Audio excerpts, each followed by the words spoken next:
Es licenciado por la Universidad de Zaragoza en 1972.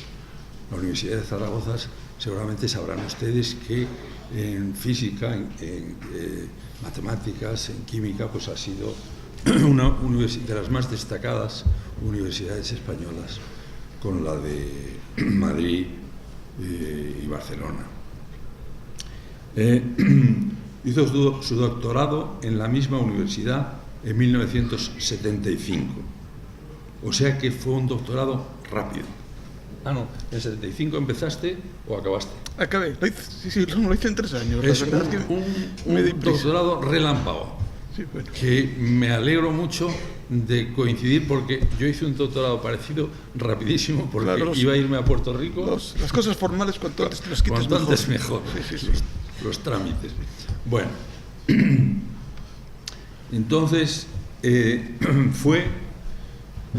mi francés está un poco oxidado, pero Boursier d'Haut Niveau del gobierno francés en la Universidad de París-Sud-Orsay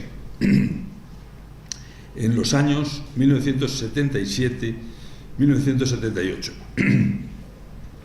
Luego fue Research Associate en el Departamento de Matemáticas de la Universidad de California, Berkeley, del 79 al 81.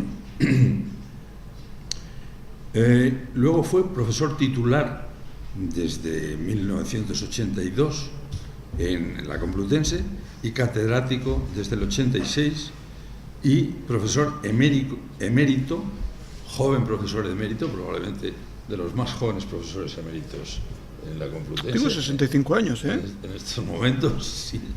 En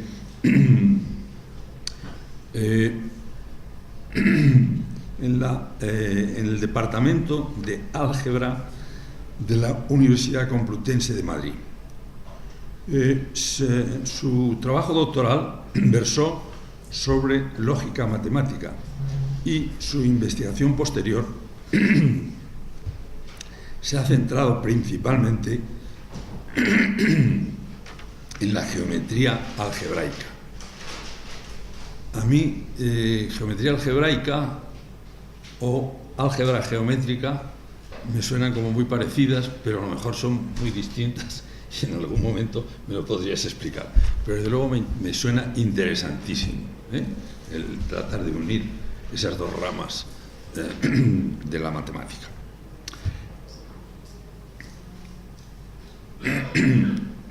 Su investigación posterior se ha centrado principalmente en la geometría algebraica.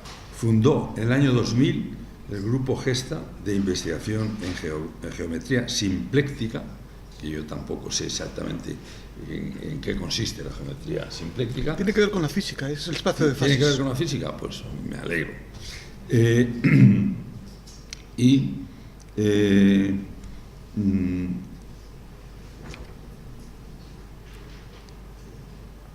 Y entonces, geometría simplética con técnicas algebraicas, uno de cuyos encuentros anuales fue un encuentro satélite del International Congress of Mathematicians,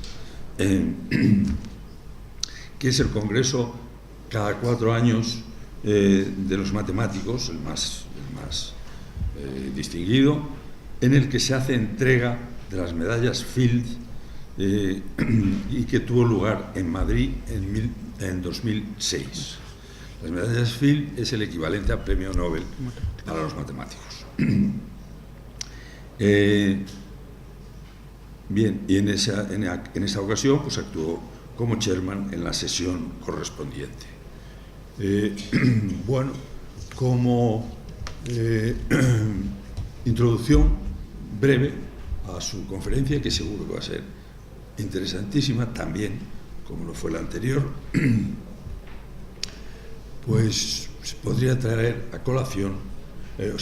Yo conozco a Ignacio Sols desde hace bastante tiempo, y en la primera ocasión que coincidimos fue en un simposio sobre física y religión en perspectiva. Es verdad. Que fue en el año 1990, y que fue de los primeros congresos de tipo Sí, que, sí, se, sí. que se hicieron en Estuvo muy España bien. o en el mundo, Muy probablemente. bien. Entonces, este congreso está organizado para traer como conferenciante al padre Stanley Jaki, que murió recientemente, un gran historiador de la ciencia. Él era teólogo y era físico, había hecho su doctorado con Víctor Hess, premio Nobel austriaco de física en la universidad, una de las universidades jesuitas de Nueva York, y era un hombre interesantísimo. Dio la conferencia inaugural y el último día Ignacio moderó una mesa redonda con intervención de los conferenciantes. Sí, sí, me acuerdo. Que fue muy interesante. Esto se publicó en un libro en Rialp, sobre ese título, Física y Religión en Perspectiva, que bueno, yo creo que se vendió bien y tuvo una segunda edición. Entonces, como, digamos, como introducción a su conferencia, que seguro que va a ser muy interesante, podríamos sacar a colación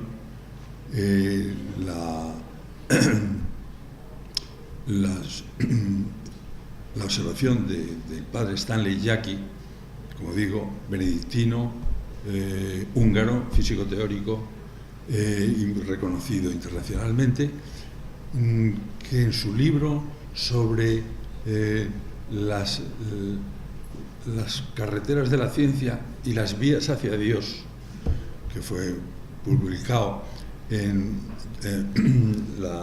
por la Universidad de Chicago y que tuvo gran éxito, gran resonancia mundial, pues él hace la siguiente observación.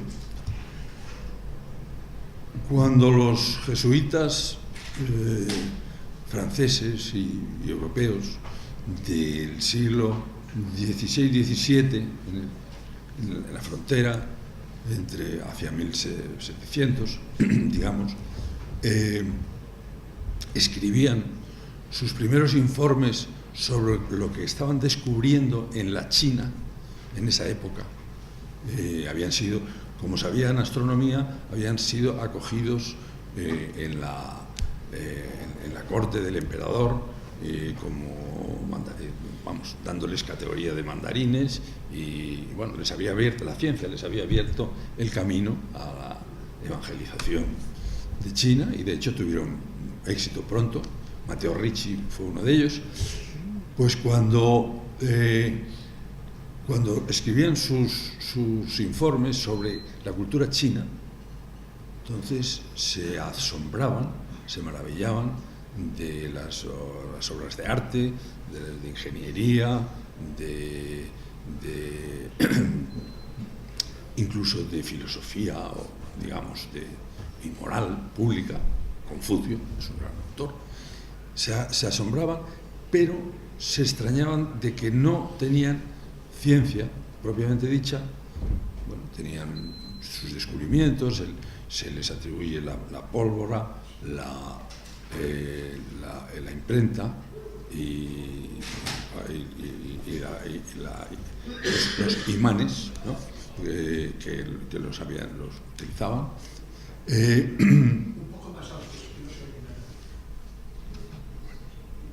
¿Has apretado el botón? Sí, creo que sí. Bueno, es que no tengo demasiada voz, pero trataré de esforzarme. Entonces, quizá es una cosa muy direccional esto, ponerlo en el sitio adecuado. Estaba diciendo que cuando estos misioneros jesuitas escriben a Europa y se maravillan de cómo los chinos, que habían sido tan finos en tantos aspectos del conocimiento humano, en ciencia se quedaban muy atrás. Ya con la ciencia de entonces, estamos justo en la época en que empieza a escribir. Claro, se referían más bien a una ciencia anterior, pero este era el momento en que se estaba empezando Newton y acababa de publicar su obra magnífica, ¿no? Pero bueno, tenía sus antecedentes, como probablemente luego veremos. Entonces, el padre Jacqui dice que esa pregunta no era correcta. O sea, es decir, ¿por qué no en la China? ¿Por qué no había ciencia en la China? No era la pregunta correcta.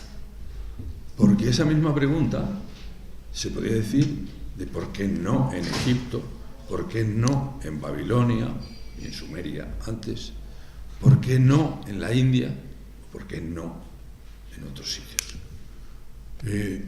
Porque en todos estos culturas y civilizaciones antiguas pues ha habido grandes logros artísticos, o literarios, o ingenieriles o prácticos, pero en ninguna de ellas se había producido un desarrollo sostenido en línea matemática, en línea física, en línea de las leyes de la naturaleza, tan comparable a lo que ya empezaba a ser en Europa en esos años. Por supuesto, después tendría una aceleración a lo largo del siglo XIX y el siglo XX, la ciencia, pero entonces Jacqui en este libro subraya que el origen de la ciencia está en la Europa medieval cristiana, en el siglo XIII-XIV, la época de las universidades, de las catedrales góticas y en la Universidad de París, Jean Buridan plantea la novedad del movimiento inercial y de la idea del ímpetus, que no la habían tenido en los griegos, ¿no? Y que es el primer paso para que después Copérnico pues plantea el movimiento heliocéntrico, Galileo, Kepler y finalmente Newton. Es decir, que el origen de la ciencia está en la Europa medieval cristiana, está en la cristiandad, que cuando era antes del protestantismo, la Europa católica medieval.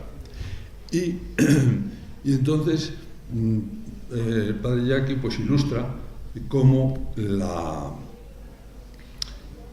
el fondo es lógico que pensar que primero hay que pensar que el universo, que el mundo está bien hecho, y segundo, que la inteligencia humana es capaz, aunque sea falible y aunque mete la pata muchas veces, pero está bien hecha como para conocer ese mundo y esas leyes naturales, a diferencia de una visión, digamos, pagana, que sería más bien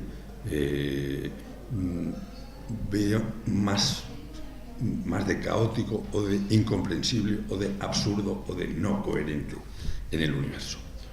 Entonces esta es la tesis, y que es una tesis interesantísima y una tesis que pone de manifiesto cómo no hay hostilidad alguna entre la ciencia contemporánea y la fe cristiana, la fe católica, puesto que el origen de la ciencia contemporánea está precisamente en esta Europa medieval cristiana. Pero eso lo va a ilustrar mucho mejor y en mucho detalle nuestro conferenciante ahora mismo. ¿Se me oye? Sí. Bueno, no sé si mucho mejor, porque lo has hecho muy bien, refiriéndote a un libro que verdaderamente es un clásico. Por cierto, que Jacqui murió aquí en Madrid, estando de visita aquí murió. Bien, bueno, quiero darte las gracias por tu amable presentación y a Francisco Molina por su invitación a hablar en este foro tan importante. Y bien, pues el tema del que se me pide es que hable de la fe, y de la religión, hablaré de la religión de Occidente, mayoritaria en Occidente, la religión cristiana, en la historia, con un enfoque histórico. Bueno, bien, lo que esto se suele decir, o lo que se oye, es que la relación es la de una constante oposición de la religión como en defensa hacia la ciencia. Bueno, en la segunda parte de la charla me ocuparé de ver hasta qué punto esto es cierto, en fin, de hablar de esta oposición, y en la primera parte hablaré en positivo de la contribución de los cristianos a la ciencia. Yo creo que aquí no es muy importante, aunque mencionaré el nombre de unos cuantos cristianos, el hecho de que los cristianos estén en la ciencia, porque eso solo demuestra que el cristianismo no es incompatible con ella, cosa que siempre ha estado claro, y más ahora que sabemos que el tiempo ha tenido un inicio, que sabemos que por la mecánica cuántica que la materia no tiene un comportamiento determinista. Antes no había contradicción, pero es que ahora todavía eso está incluso más claro. Yo creo que más importante que citar nombres de cristianos, que algo haré, es lo que tú estabas comentando, Julio, es el ver cuál era la cosmovisión de las personas que dieron inicio a la ciencia y ver si realmente tuvo una influencia el hecho de ser cristianos. Entonces, vamos a mirar a la ciencia hacia atrás y lo primero que nos encontramos es con la matemática. Pues la matemática no la encontraron los cristianos. La matemática es griega, pagana, por tanto. Después de una prehistoria de mucho honor, esencialmente babilónica, que hay también china, india y egipcia, pero fundamentalmente babilónica, prehistoria, la matemática como ciencia de la demostración, tanto la geometría como la aritmética se inician en Grecia. No es un hallazgo cristiano. Si nos vamos a la física, entonces sí que podemos decir lo que ya estabas tú sugiriendo. La física la encuentran los cristianos. Puede decirse que el principio es el año 530 en Alejandría. Juan de Filopón, cristiano nestoriano, converso. Él es el que primero niega la distinción entre el mundo sublunar y supralunar, lo que está sobre la tierra y los cielos, diciendo que no es cierto lo que todos creían, porque lo había dicho Aristóteles, que estaban hechos de distinta materia, aquello era divino, sino que él dice que todo está hecho de la misma materia. Eso tiene una importante implicación, y es que si entendemos el movimiento aquí en la Tierra, terminaremos entendiendo el movimiento de los astros, como así ha ocurrido históricamente. Entonces, él inicia la teoría del movimiento dando dos respuestas bastante buenas, bastante aproximadas, a los dos problemas que había puesto Aristóteles en el séptimo de los 8 libros de la física, acerca del movimiento. Primero, el movimiento forzado, un cuerpo al cual se le imprime una fuerza, donde da la respuesta exacta, y es que ya sin fuerza el cuerpo sigue moviéndose. Un cuerpo no necesita una fuerza para moverse. Sin fuerza continúa en su estado de movimiento, a lo que le llama virtus impresa, traducido al latín, o ímpetu, como se llamó en toda la Edad Media, y que hoy llamamos inercia. Y al otro problema, lo que se llamó movimiento natural, y hoy llamamos caída de graves, también dio una respuesta acertada. Dice, si dejas caer un cuerpo y otro muchas veces más pesado, comprobarás que caen aproximadamente al mismo tiempo.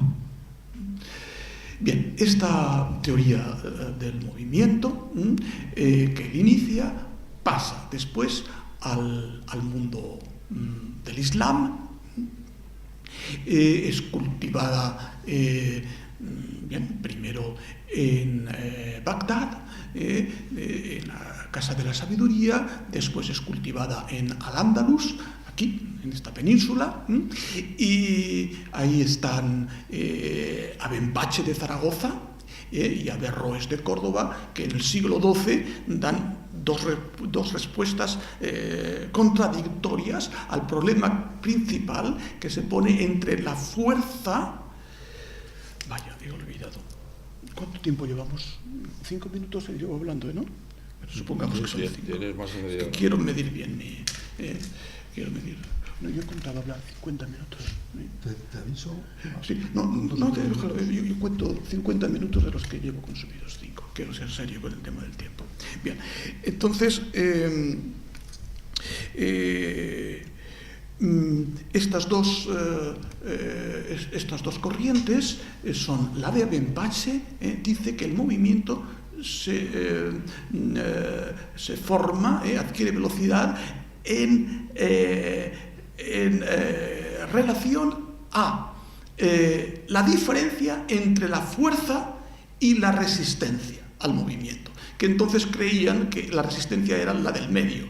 Hubo que llegar a Domingo de Soto, de esta universidad, Alcalá, que será el primero que dirá, no, la resistencia es interna, que es lo que luego se ha llamado masa, un concepto fundamental. Pero durante toda la Edad Media se creyó que era resistencia externa. Pues dice que lo que importa es la diferencia entre la fuerza y hoy decimos la masa, y la resistencia. Averroes de Córdoba dirá, no, es el cociente, fuerza partido por masa. Eso ya no suena, ¿verdad? Es decir, que la visión correcta era la de Averroes. Estas dos visiones entran en el mundo medieval, cristiano, cuando a través de Toledo la ciencia del Islam pasa a ser ciencia cristiana, aquí se hacen las traducciones, pasa al mundo de las primeras universidades, y en el siglo XIII nos encontramos con que la línea errada de Abenbache la sigue Santo Tomás, la sigue el beato Duns Scoto, la sigue el monje franciscano Roger Bacon, y la línea correcta, la de Abenbache, la sigue San Alberto Magno, la sigue Pedro Gil de Roma, obispo de Bourges. Entramos así en el siglo XIV de la mano de Thomas Bradwardine, obispo de Canterbury, que es un buen teórico del movimiento, pero encuentra una vía intermedia que ahora no me voy a entretener en describir, que lleva a una dinámica incorrecta en el siglo XIV. Dinámica, estudio de las causas del movimiento. Sin embargo, el siglo XIV hace una excelente cinemática, verdaderamente de chapó, porque es ahí cuando por primera vez se definen conceptos nada intuitivos, como es movimiento uniforme, ahora sí estamos acostumbrados, movimiento uniformemente acelerado en el tiempo, en intervalos iguales de tiempos, la velocidad crece igualmente.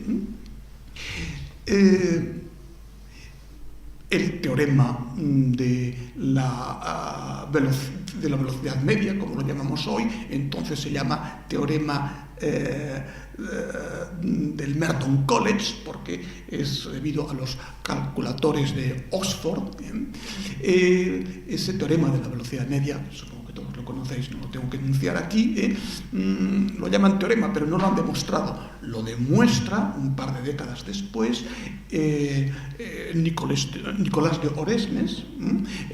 Nicolás de Oresmes es obispo de Lisieux, en Francia, y Nicolás de Oresmes pues pone por primera vez coordenadas en el plano, las llama longitud y latitud, y en ellas representa la velocidad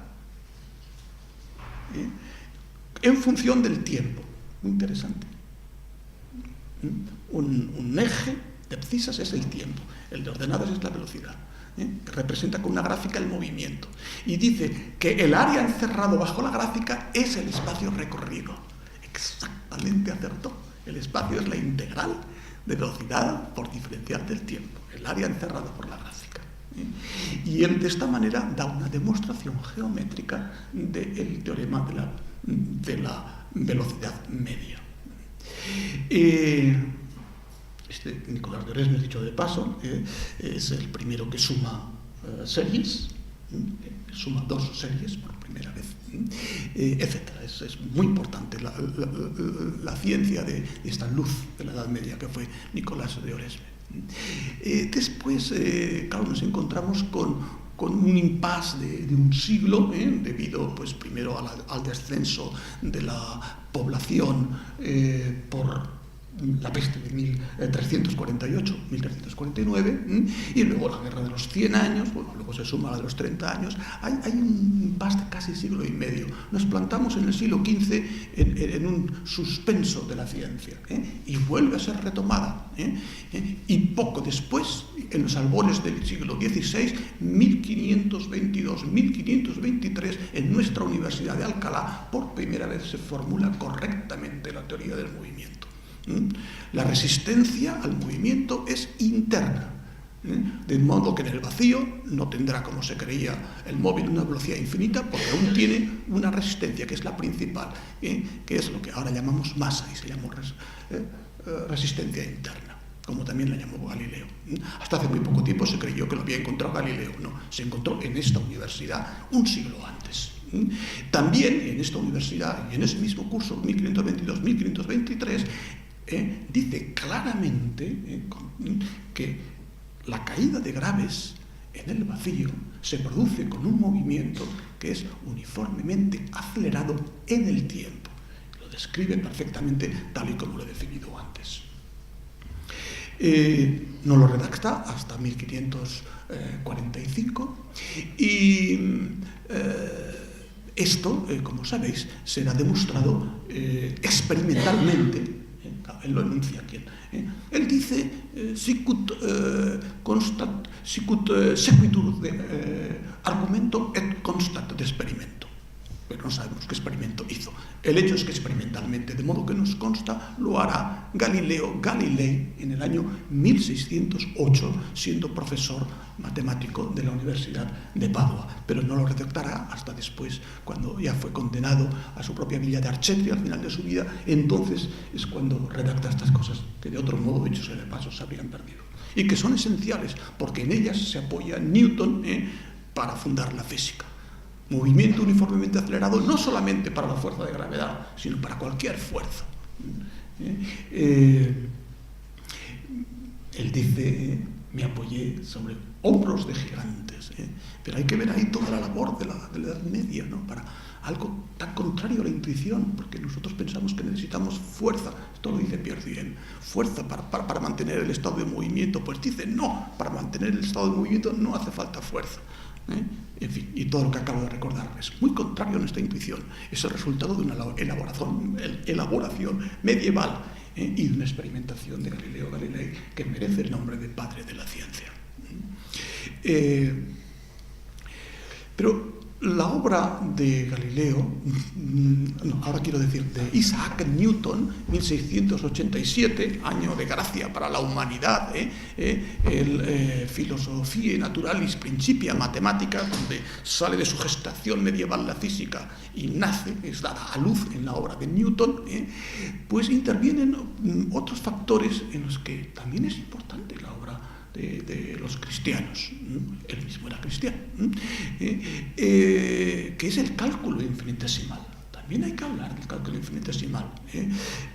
Creo que aquí no hace falta que explique lo que es. Es una matemática sin la cual no se podría haber hecho la física de Newton. Pero aquí encontramos pues la obra del padre Mersenne, que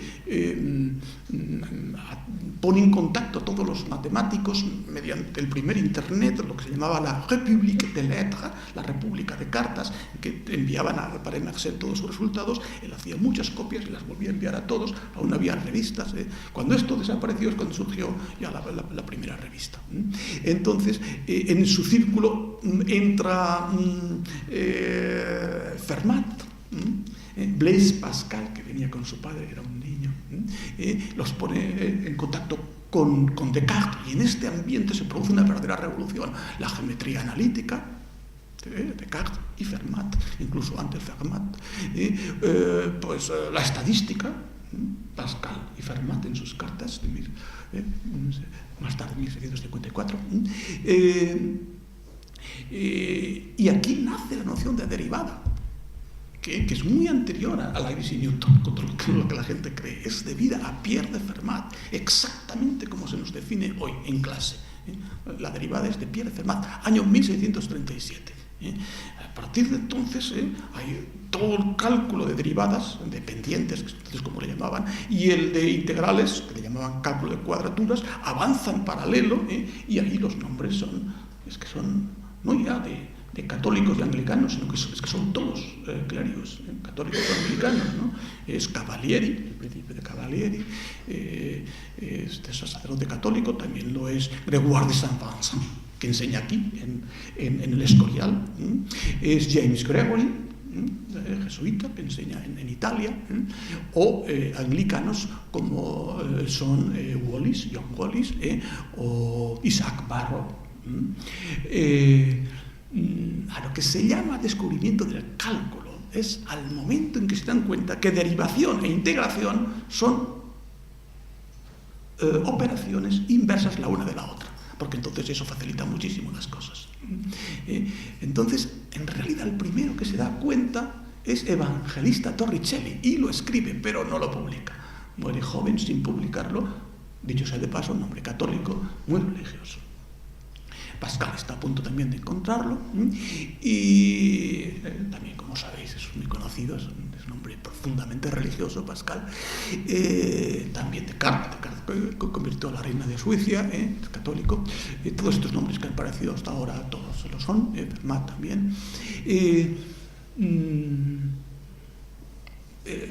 Y son Newton y Leibniz quienes, como sabéis muy bien, se disputan este descubrimiento. También los dos son cristianos. Newton escribe un libro de teología, no ha sido muy considerado, yo no lo he leído, no debe ser muy buena, no debe ser muy agudo. Parece ser que es esencialmente semi-arriana, pero nadie ha tomado muy en serio las teorías de Newton. Y Leibniz también es cristiano, él es luterano, y tuvo una gran preocupación y actividad ecuménica, aunque, pues, como bien sabéis, no lo consiguió, pero él creyó estar cerca de conseguirlo. Luego sigue, siglo siguiente, todo esto se aplica a la física, bueno, como sabéis, ya en la obra de Newton, pero en el siglo siguiente, pues, con las coordenadas lagrangianas, las ecuaciones de Euler-Lagrange, entonces se aplica a todo tipo de situaciones. Euler, calvinista, profundamente religioso, profundamente cristiano. Lagrange, católico, un hombre también religioso. Seguimos. Bueno, ya en ese siglo aparece d'Alembert, que él no era creyente, o Simón de Laplace, que tampoco lo es, aparece a finales de siglo, y empiezan a aparecer nombres de gente que no lo son. Esto se formaliza al siglo siguiente, porque precisamente un obispo anglicano, Berkeley, muy conocido en filosofía, dice que eso no está bien formalizado, ¿no? Entonces Cauchy se pone y comienza la obra de formalización del cálculo infinitesimal. Se encuentran nombres también de católicos y de anglicanos y de luteranos en toda esa obra, es decir, de cristianos, incluso un sacerdote, Bolzano, el del teorema de Bolzano-Weierstrass, y bastantes más teoremas son de un sacerdote, Bolzano. El mismo Riemann. Riemann era un predicador luterano, se formó para ello, pero tenía horror, fori, pánico a hablar en público, como el que tengo yo de hablar ahora en público, y por eso lo intentaba de vez en cuando, pero volvía a las matemáticas, no era capaz. Bueno, gracias a eso tenemos la obra ingente de Bernard Riemann. Bien. Hablaríamos también ya de lo que es la formalización de las matemáticas, en las que termina la formalización del cálculo, y nos encontramos con Cantor, el fundador de la teoría de conjuntos, en la que se basarán todas las matemáticas. Él es un luterano profundamente religioso, filocatólico, dicho sea de paso.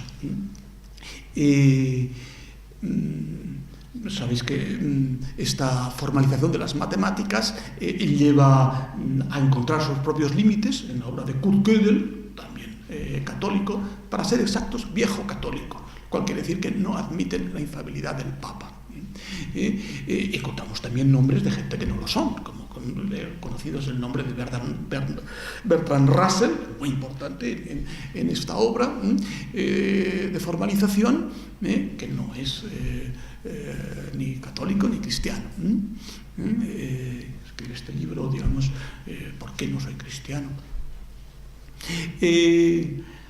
Luego, cuando todo esto, digamos, los teoremas negativos de Gödel se aplican, se les encuentra un análogo en máquinas. Tenemos el nombre egregio de Alan Turing, por volver a nombrar el nombre de alguien que no es cristiano, no es religioso. Sin embargo, la idea de llevar esto a máquinas reales implementadas, como estos ordenadores, hacer esto con electrónica, es precisamente de von Neumann. Es converso al catolicismo y después de sus más y sus menos murió católico, von Neumann. Bueno, quiero decir, está el nombre de cristianos. Y he dicho las matemáticas, pero es que lo mismo lo encontráis pues, en la física de la que estaba hablando. He hablado del nacimiento de la mecánica, pero podéis hablar del electromagnetismo, pero es que está todo hecho por cristianos y americanos, o italianos, franceses, ingleses, pero es que lo son todos. Alejandro Volta, que empieza con las corrientes, debido a la pila de Volta, y en teoría todo se puede estudiar, lo es Ampère, lo es Faraday, tenía una capilla, se hizo al lado de donde hacía sus descubrimientos. James Clerk Maxwell, profundamente religioso, anglicano. Hertz, las ondas hertzianas en las que se basa todo, también es cristiano. Compton, el efecto Compton, Marconi, la radio, pues, es un invento que le valió, no sé si fue eso lo que le valió, pero el hecho es que tuvo el premio Nobel de Física, pues era un católico. Se pueden dar nombres. En otros campos también de la ciencia física, pues veamos, por ejemplo, la mecánica cuántica. Comienza con la teoría cuántica de Max Planck. Pues Max Planck era un luterano, era un luterano para el cual su fe religiosa pues supuso, digamos, la fuente de consuelo y la fortaleza que necesitó para los fuertes golpes que le dio la vida, la muerte primero de su mujer y después de sus hijos y de sus hijas mayores, que los vio morir pues, casi todos, ¿no? Primero 2 hijas, luego los hijos y luego el otro que lo ejecutaron porque participó en el golpe del 20 de julio contra Hitler, ¿no? Y tú me acabas de decir algo que no sabíais, que en el último momento se convirtió al catolicismo. Pues eso no lo sabía. Bien. Luego pasamos a la mecánica cuántica. Comienza con la tesis de Louis de Broglie, para los amigos. Bueno, pues eras un católico que ha escrito tiene escritos sobre el tema. Es un hombre, digamos, para el cual la fe es algo muy importante. Y luego, pues entre los nombres de los creadores de la mecánica cuántica, pues aparece el de cristianos y católicos, pues Pascual Jordan, por ejemplo, etc.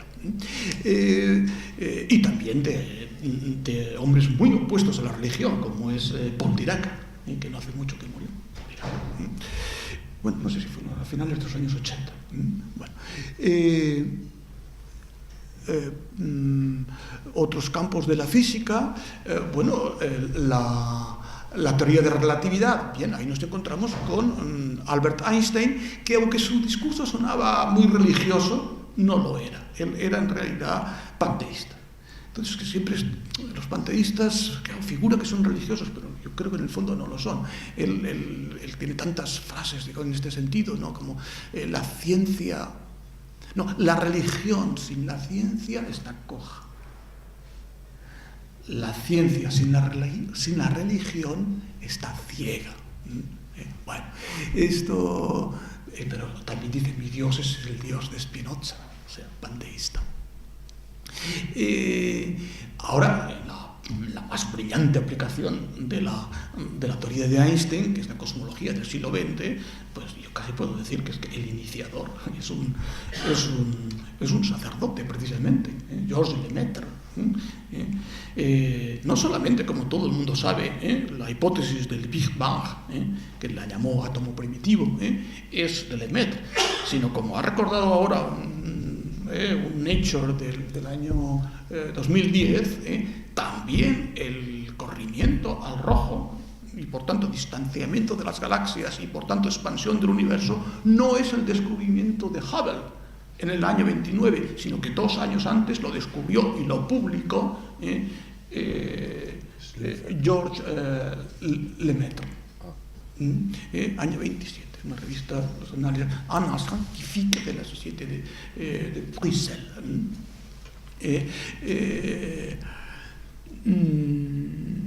Bien, con todo, cada vez es más difícil encontrar sacerdotes, porque no estamos en el siglo XVII, ahora ya es todo muy especializado, pero se siguen encontrando. Bueno, en otras ciencias, pues tenéis, yo no sé mucho de la historia de la biología, pero la genética, todo el mundo sabe, fue fundada por Gregor Mendel. Después, la teoría de la evolución, bien, claro, son 2 nombres, La gente olvida el nombre de Jean-Baptiste Lamarck, pero el primero que escribe, que publica diciendo que todas las especies han evolucionado, es Lamarck. Publicado, Otra cosa es quién lo vio primero, en eso ya no entro, pero la primera publicación es de Lamarck. Eso sí, el gran mérito es de Darwin, porque el que dice que eso se ha producido por el proceso de selección, de mutación, seguido de selección natural, esa es una idea brillantísima, eso es Darwin.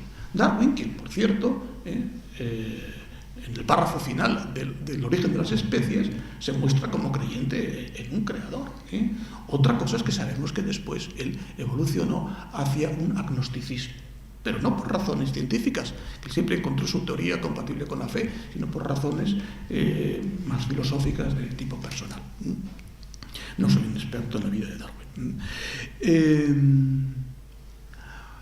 Bien, si nos vamos a otras ciencias, pues, bueno, por ejemplo, la medicina, luego de eso sí que es muy poco, pero bueno, padre de la medicina moderna, o por lo menos uno de los padres, es Louis Pasteur, era un católico fervoroso, del cual se conocen algunas anécdotas que prueban realmente que era así. La química, pues de eso sí que ya sé todavía menos, pero bueno, lo mínimo para saber que el padre de la química moderna o de la química sin más, es Lavoisier. Pues Antoine Laurent Lavoisier era católico, que por cierto fue guillotinado en 1994 por la Revolución Francesa. Bien. En 1794 fue guillotinado. Bien. Bien, con esto lo que digo es que realmente hay nombres de cristianos por todas partes en la ciencia, no solamente en la ciencia física. Pero claro, tengo que hablar también pues del otro aspecto, ¿no? Decir, bueno, sí, vale, hay nombres de cristianos, ¿no? Realmente es que se ve que es que no solamente hay nombres, es que han hecho por lo menos la física y se les ve también en la paternidad de las otras ciencias, ¿no? Pero bueno, pero está por otra parte esa oposición de la Iglesia a la ciencia. Bueno, hablemos de esa oposición, ¿no? Bueno, la primera acusación que se suele hacer es la de que el cristianismo terminó con la ciencia antigua. Yo creo que eso procede de la ignorancia, o de no tener ninguna capacidad de análisis, si es que se conoce la historia. Primero porque la ciencia antigua no terminó nunca. La razón por la que el cristianismo no terminó con la ciencia antigua es que no terminó nunca. Sencillamente cambió su geografía. Pasó en la Alta Edad Media a ser ciencia del Islam. Y después, en la Bajada Edad Media, aquí en Toledo, se hizo un trasvase de cultura y pasó a ser ciencia del cristianismo, de las universidades cristianas medievales. ¿Cuándo terminó la ciencia antigua? Un análisis más detallado nos llevaría a distinguir Roma, Atenas y Alejandría. De Roma es heredero el cristianismo occidental, de Atenas es heredero el cristianismo oriental, y de Alejandría es heredero el Islam, porque en el año 641 tomaron Alejandría.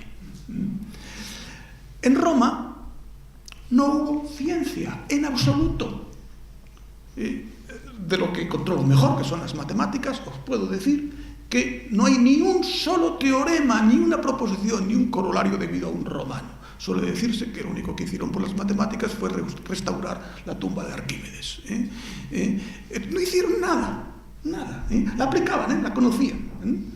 Eran ingenieros, pero no hicieron nada. El derecho sí. Bueno, el derecho todo, por supuesto. Bueno, empieza en Roma, pero en Grecia, pero en fin, somos herederos del derecho romano. Entonces, la poca matemática que había, que era muy elemental, pues esa es la que se propaga al cristianismo occidental. Boecio, en el siglo VI, hace un resumen de la obra geométrica de Nicómaco de Gerasa, la introducción a la aritmética suya, luego la astronomía de Ptolomeo, luego también, por supuesto, los elementos de Euclides, y de la música de estos tres autores, que los tres escribieron sobre el tema, y eso es el quadrivium. Eso luego pasa a Casiodoro. Casiodoro lo intenta, no lo consigue, pero lo que él no consigue sí que lo conseguirá San Benito. Y la orden benedictina pues tendrá sus escuelas monacales, sus escuelas catedralicias, que luego derivarán en estas al ampliarse en las universidades, donde en toda la Alta Edad Media siguen con esa tradición en que se cultiva ese quadrivium matemático. Luego estaba el trivium anterior, que era de letras, digamos, y decían, eso es trivial, eso es del trivium, decían. Bien. Esta es la historia del Occidente. Somos herederos de Roma, que no tuvo ciencia. Yo pensaba que a lo mejor tuvo ciencia médica, pero luego, porque estaba Galeno, pero claro, luego me enteré de que Galeno es Galeno de Pérgamo, o sea que también era griego, ¿no? O sea, nada, en la ciencia, cero. Está Atenas. No, Atenas, desde el siglo I a.C., ya no tiene ciencia. Hacía ya 3 siglos que se había fundado el Museo de Alejandría y la ciencia ya está allí. Yo creo que la última ciencia que puedo citar de Atenas es el siglo I a.C. Lo que hay es comentaristas, lo que hoy decimos profesores pero no investigadores, y esa actividad comentaristas no se perdió, nadie la destruyó, siguió en toda la Edad Media. Pasa a ser comentarios de autores cristianos, siglo VI, tenéis Eudocio, como digáis, Eudocio, Antonio de Tralles, Isidoro de Mileto, los arquitectos de Hagia Sophia. Luego pasáis a la Alta Edad Media, en el siglo XI pues es el siglo de Miguel Constantino Selus. Celus es muy importante comentarista. En el siglo XIII pues, es el siglo que está Paquímedes, Máximo Planudes, que es muy importante. En fin, ahora no voy a explicar por qué, son los grandes comentaristas. Y es que ahí se siguió haciendo lo que se hacía antes, no se destruyó nada. Lo importante es labor científica, de facere, científica, eso viene de facere, hacer ciencia. Eso estaba en Alejandría, y Alejandría es tomado por los árabes, año 641, y pasa a ser ciencia del Islam. Un siglo antes, como digo, había empezado la física ahí con un cristiano, Juan de Filopón. Y los nombres de los primeros científicos árabes, la gente cree que son científicos musulmanes, y no lo son. Todo el mundo ha oído decir que los números, que son indios, prefiero eso a decir hindús, los números fueron adoptados por la ciencia del Islam y después pasaron al cristianismo. Sí, pero ¿quién fue el que adoptó los números indios y los introdujo en el mundo árabe? Severo Sebokht, obispo nestoriano, año 662. Y todo el mundo sabe que hicieron traducciones de las obras griegas antiguas al árabe, sí. Y todo el mundo conoce los nombres de Yahya y Hunayn ben Ishaq y su hijo Ishaq y aquellas historias de cómo hacen las traducciones. Pero se dice que estos estaban en el mundo árabe, pero eran todos cristianos, eran todos nestorianos, todos los que acabo de decir. Y es que, como siempre ocurre, los conquistados educan culturalmente a los conquistadores. Y un siglo después tenéis la fundación por Al-Mamun de la Casa de la Sabiduría, año 805, donde nada menos que dará comienzo el álgebra, que traen a un chaval de 12 años del mar de Mármara, genial, que se llamaba Al-Khwarizmi. Este es el que fundará el álgebra, etcétera, etcétera. Esta ciencia del Islam pasará a ser ciencia del cristianismo aquí, en Toledo. Y después pasará a ser ciencia de las universidades, como antes he indicado ya. También está toda la componente de los escritos de la antigüedad, de los cuales hacen copias y copias. Al hacer muchas copias se consigue siempre que alguna no se pierda con el paso de los siglos, y eso lo hacen los monjes. ¿Cómo se puede decir que el cristianismo destruyó la ciencia si precisamente fue quien la conservó? Y todas las obras de las antigüedades, para consultarlas, ha habido que ir a los monasterios, aquí mismo, Ripoll.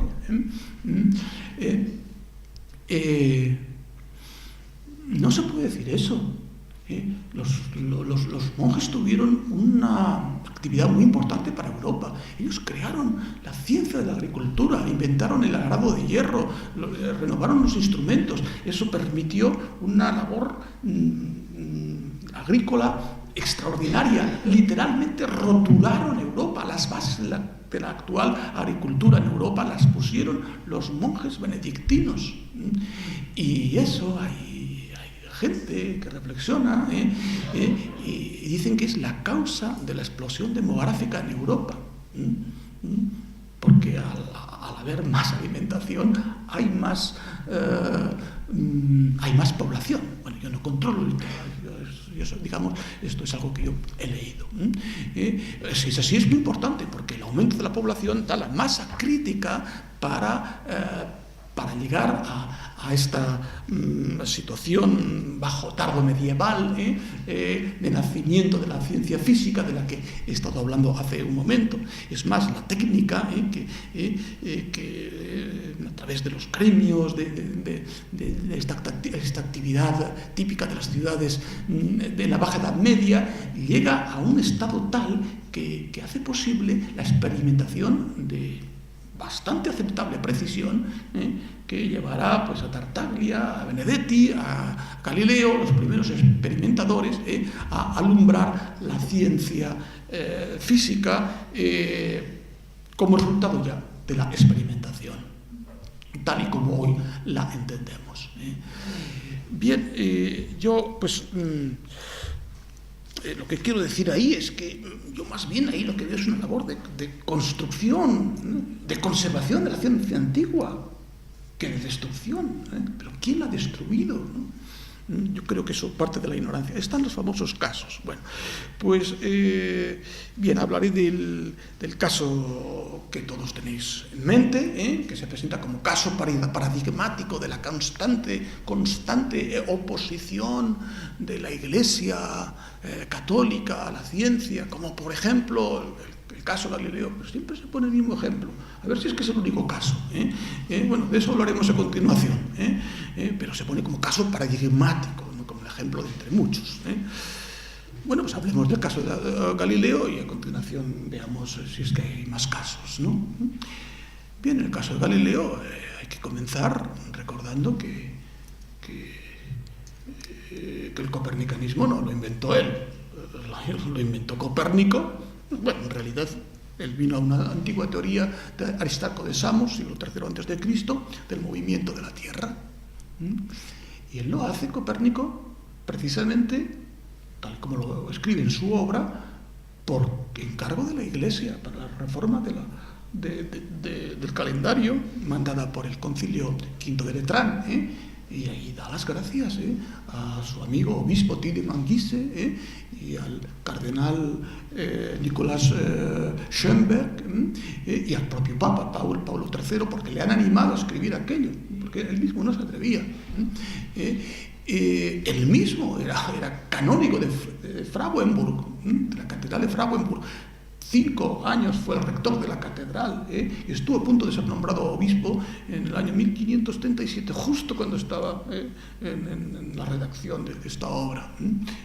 O sea, bueno, es que es algo aceptado, es que nace en la Iglesia Católica. No hay ninguna oposición. Aquí en España, en nuestra escuela de estrelleros de Salamanca, desde el año 1565, pues lo que se enseña es ya solamente el copernicanismo, ya nos enseña Ptolomeo, hay una aceptación, y luego también lo termina aceptando también el mundo protestante, y no hay ningún problema durante todo un siglo. Llegamos así al caso Galileo, año 1609, en otoño de 1609, él ha mejorado el telescopio de reciente invención, ha llegado a los 32 aumentos con su mejora, observa el cielo nocturno, encuentra entre diciembre y enero del año siguiente las rugosidades en la Luna, los 4 satélites circundando a Júpiter, y lo publica en un libro delicioso que os aconsejo, muy breve, un opúsculo,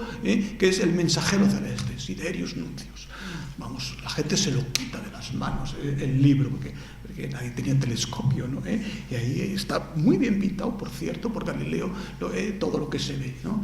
Bueno, se le da un homenaje en Roma, se ha invitado a Roma, en 1611, al año siguiente, un homenaje en el Colegio Romano, los astrónomos jesuitas, Fan Maelcote, pues hace un discurso laudatorio, y bueno, no es problema, solamente que los profesores laicos aristotélicos de la universidad, por cuestiones de celos y de ver desprestigiada su enseñanza, porque lo que dice en ese libro contradice su enseñanza de que la Luna, como todos los astros, por razones filosófico-aristotélicas, era perfectamente esférica, y allí él demuestra que no es esférica, que tiene rugosidades, montañas, cráteres.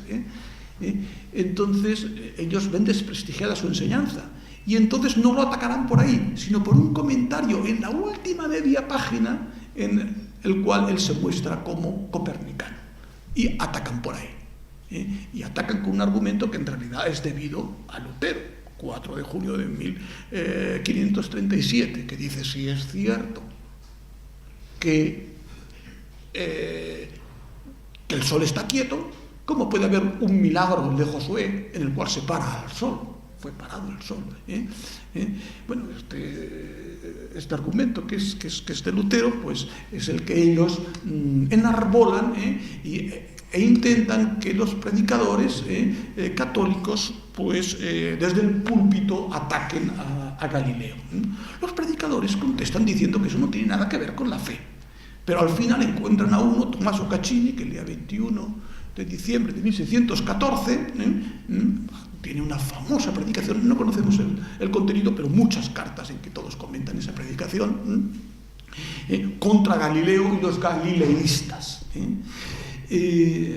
Entonces, este mismo Tommaso Caccini le acusa en febrero de ese año por un libro por una carta, las cartas de entonces eran como artículos, que él había escrito a un matemático benedictino, muy amigo suyo, discípulo suyo, era Benedetto Castelli, en la que dice Galileo que estas cosas no van en contra de la fe, el copernicanismo no va en contra de la fe, porque las escrituras... bien, es suficiente. Porque las escrituras nos hablan solamente de temas espirituales, y el modo en que hablan pues es el modo de conocimiento de los hombres de cada tiempo. En esto pues él está contándole lo que a él le ha contado un cardenal amigo suyo. Yo he leído las cartas, todo esto se lo ha contado un cardenal y él se lo está contando a su alumno Benedetto Castelli, y en esto él no inventa nada, sino que sigue la tradición interpretativa de San Agustín, de San Juan Crisóstomo, de los grandes exégetas, ¿no? Que dicen esto mismo, ¿no? Que no hay que buscar doctrinas naturales en la Biblia, ¿no? Y además lo dicen con muchos ejemplos. De Génesis ad litera, esa es la obra que cita mucho Galileo, obra de San Agustín. Pero es acusado, y entonces esa carta a su discípulo Castelli es examinada en febrero por la Inquisición, y entonces contestan que esencialmente no hay nada se oponga a la fe en la carta.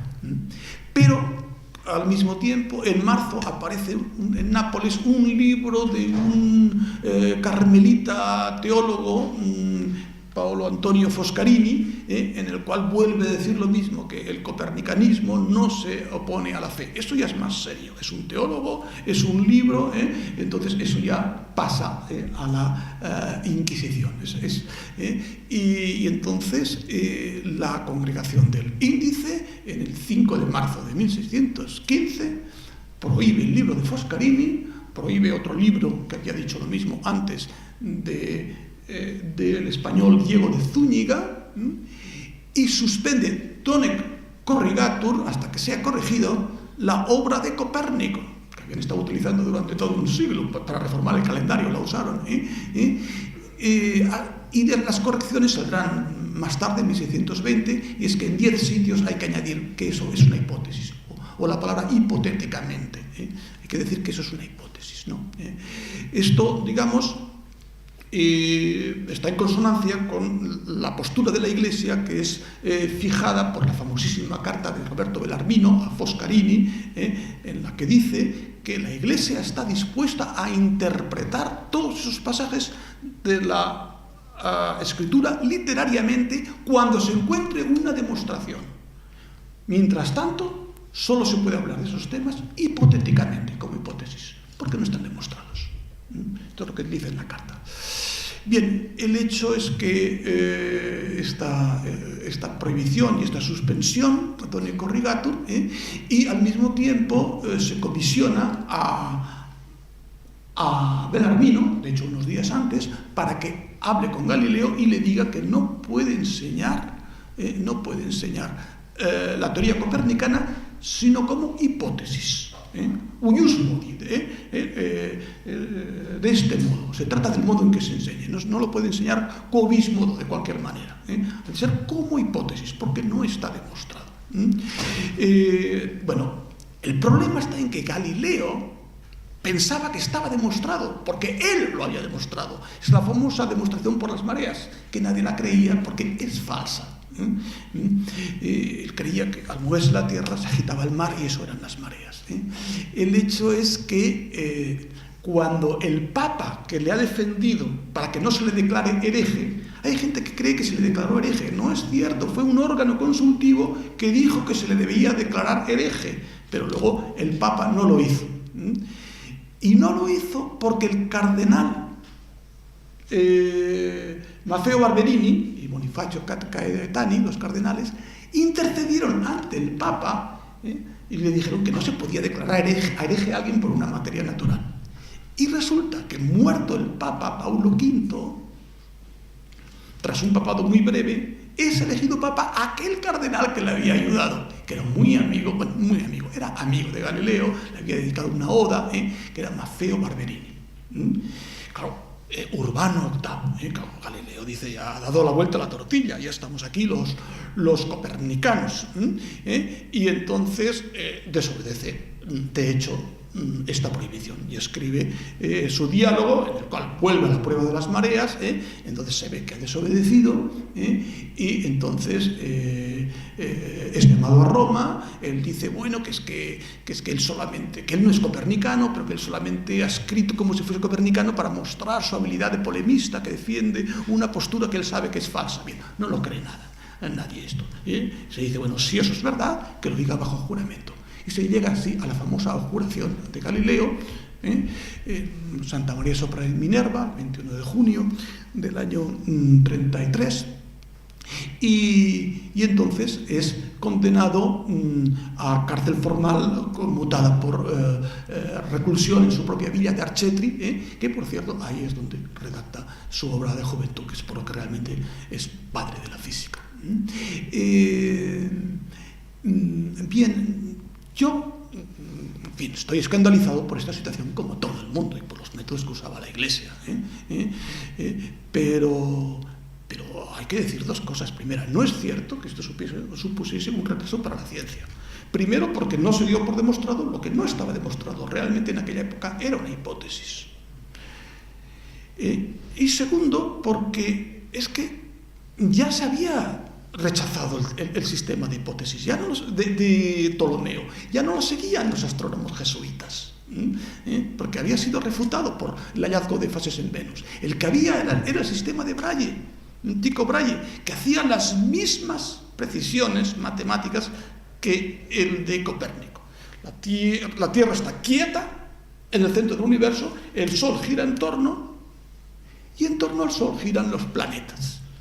Las predicciones son las mismas, con lo cual pues la astronomía siguió, las obras que se escribieron siguieron siendo copernicanas, solamente que se molestaban decir en la introducción que aquello era una hipótesis, y realmente era una hipótesis, hasta que en el año 1628 se encontró la aberración de la luz, y entonces sí, en la década siguiente se permitió que se publicase entera la obra de Galileo Galilei, porque aquello ya había dejado de ser una hipótesis, sino algo confirmado. Y todavía yo no admitiré que se diga que eso frenó la ciencia en España, porque precisamente en el índice español no coló esto. Pensaron que aquello era un lío de los italianos, y jamás en España ha sido prohibida la teoría copernicana. O sea, que busquen otra historia para la causa del retraso de la ciencia española, porque esa no me la creo. Bueno, pero se habla de otros casos, ¿no? Porque esto, claro, es un caso paradigmático. Bueno, ¿y cuáles son los otros? Siempre son los mismos. Y no me valen tampoco. Porque uno es el de Giordano Bruno, totalmente escandaloso, que se quemase vivo a alguien, pero no era un científico.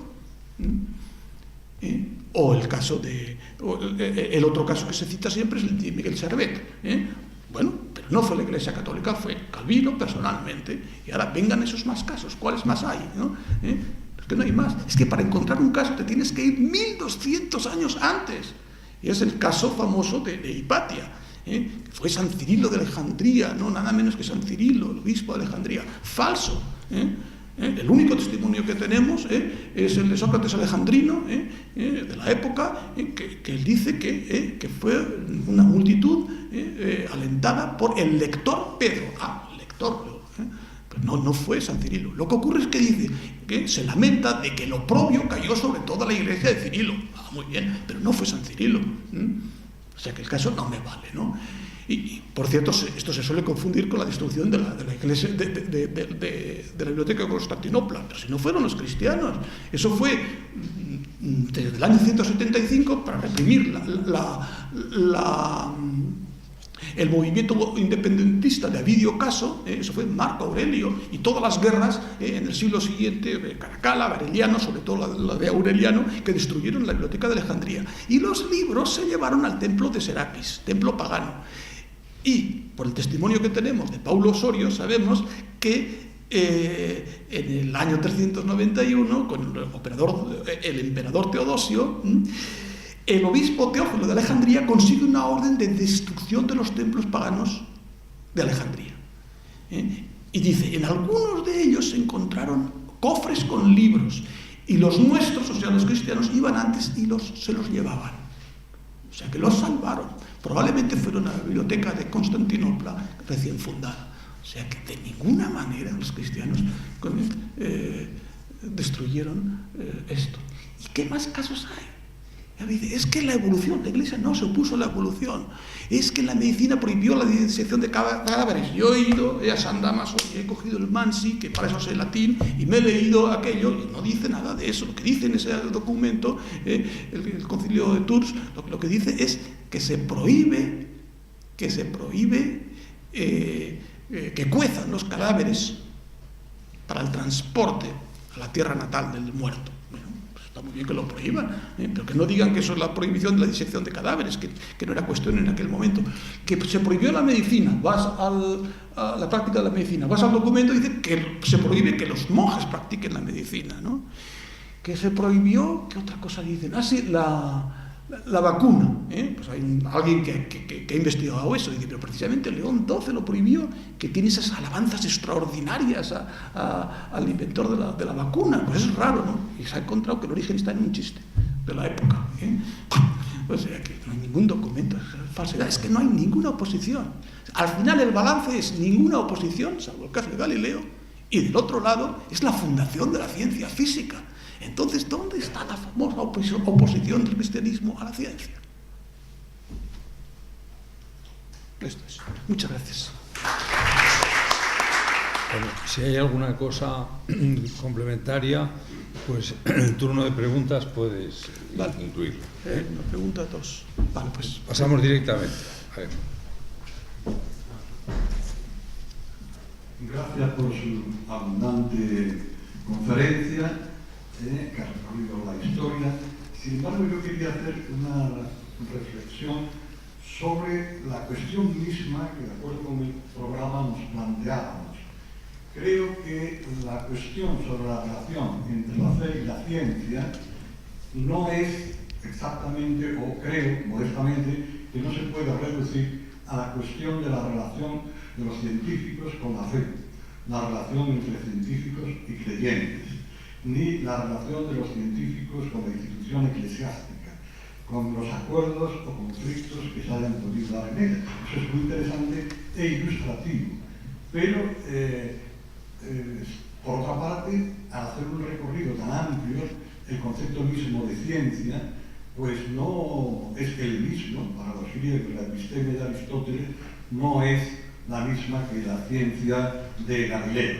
Si nosotros, cuando hablamos hoy de ciencia, nos referimos a la ciencia que llamamos positiva, positivista, experimental, etc., la ciencia que se hace preguntas a las que se puede y se debe responder a través de la experiencia y el experimento, si nos limitamos y tenemos ese concepto de ciencia, una cosa que me parece importante decir aquí es que la pregunta por la ciencia no es una pregunta científica. ¿Qué es la ciencia? Es una pregunta a la que no se puede contestar en el laboratorio. La pregunta por la ciencia no es una pregunta científica. Y la pregunta por la relación entre la ciencia y la fe tampoco es una pregunta científica. Dicho esto, yo querría simplemente recordar, por hacer una pequeña aportación, que con independencia de cosas más recientes, la misma Fides Ratio de San Juan Pablo II, usted se ha referido en algún momento a los viejos católicos que abandonaron la Iglesia cuando el Concilio Vaticano I proclamó la infalibilidad pontificia. Pues el Concilio Vaticano I se planteó expresamente la cuestión de la relación entre la razón y la fe y establece un criterio que, desde la perspectiva naturalmente creyente, pues no ofrece ninguna duda. Y es el siguiente: no puede haber oposición entre una verdad que merezca ser tenida por tal científica y la verdad revelada, porque la fuente de la verdad en todas sus dimensiones es el mismo Dios. Y una contradicción objetiva entre una verdad obtenida a través de la ciencia y una verdad revelada remitiría a sí mismo la contradicción. Eso es un principio, digamos, una tautología teológica evidente. Pero a partir de ahí establecía un criterio que se parece un poco al que esta mañana el profesor Alfonseca nos ponía en varios momentos, cuando con respecto a la teoría de Newton, ante un fenómeno que no quedaba explicado con ella, decía que hay dos posibilidades: o es falsa la teoría de Newton, o no hemos entendido el fenómeno, no, hay algo por ahí que no hemos descubierto y que podría ser también explicado por la teoría de Newton. Y el criterio del Vaticano I es así.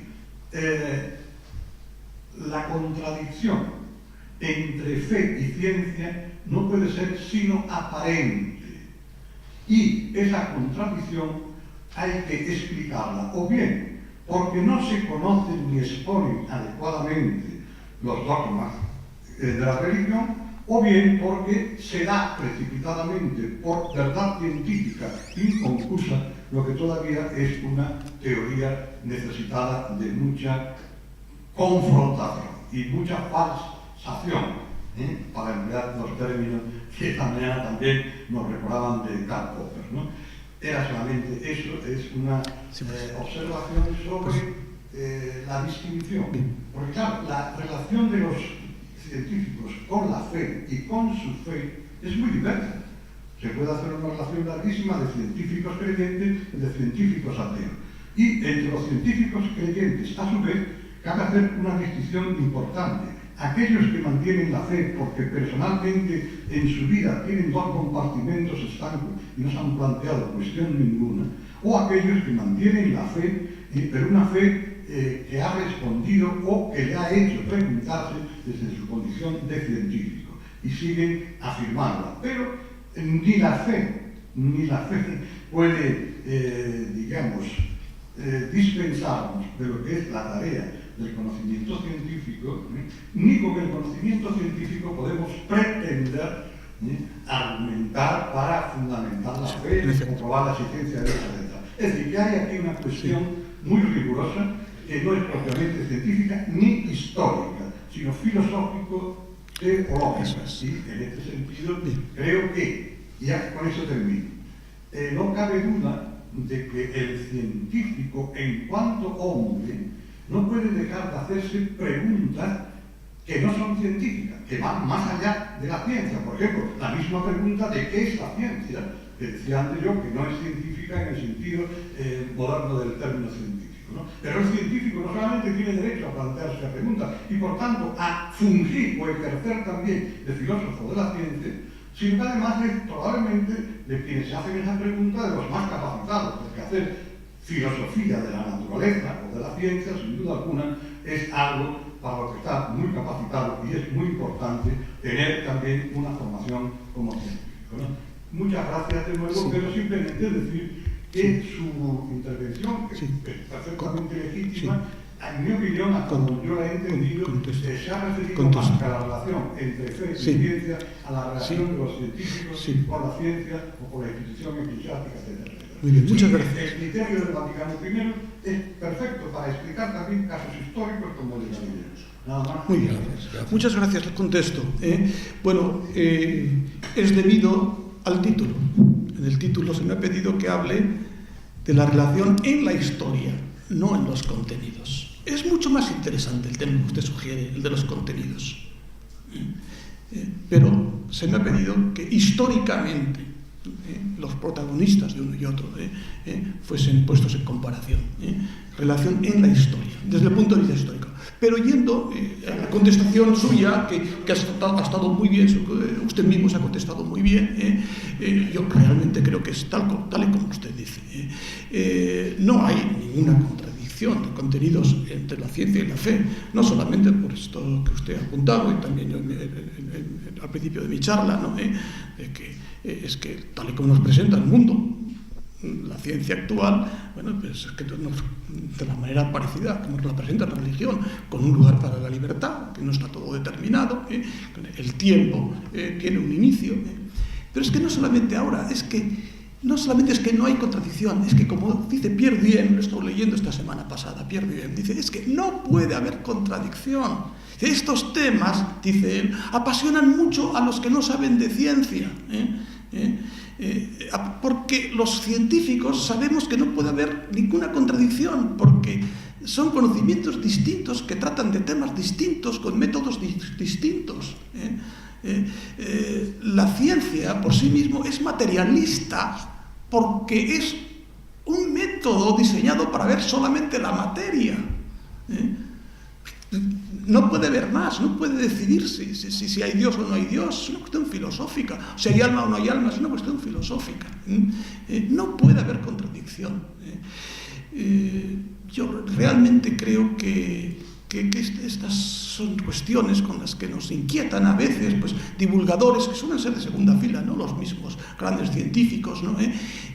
Que están hablando no de ciencia establecida, sino de ciencia prometida, pero nunca de ciencia establecida, porque no tiene ninguna contradicción con la fe, y que lo que están presentando realmente no es contradictorio con la fe, y que nos están presentando como científico, como datos de la ciencia, lo que no es más que filosofía, y es su filosofía personal, normalmente materialista, y que nos lo presenta como si eso lo hubiese dicho la ciencia, pero la ciencia no dice nada de eso. Es que los científicos no hablan de estos temas. Yo, por ejemplo, me encontré con un medalla Phil que vino aquí, yo había leído sus trabajos, lo conocía, ¿no? Pero no sabía que era católico, y cuando aquí lo instalé en el hotel, lo primero que me preguntó es ¿dónde hay una iglesia para ir a misa? Bueno, ¿por qué tengo yo que decir que él no es católico porque no está en sus libros, en sus artículos? Es que no hablamos de eso, porque es que es algo distinto, no puede haber un choque de contenidos porque tratan de temas distintos. Sí, aquí.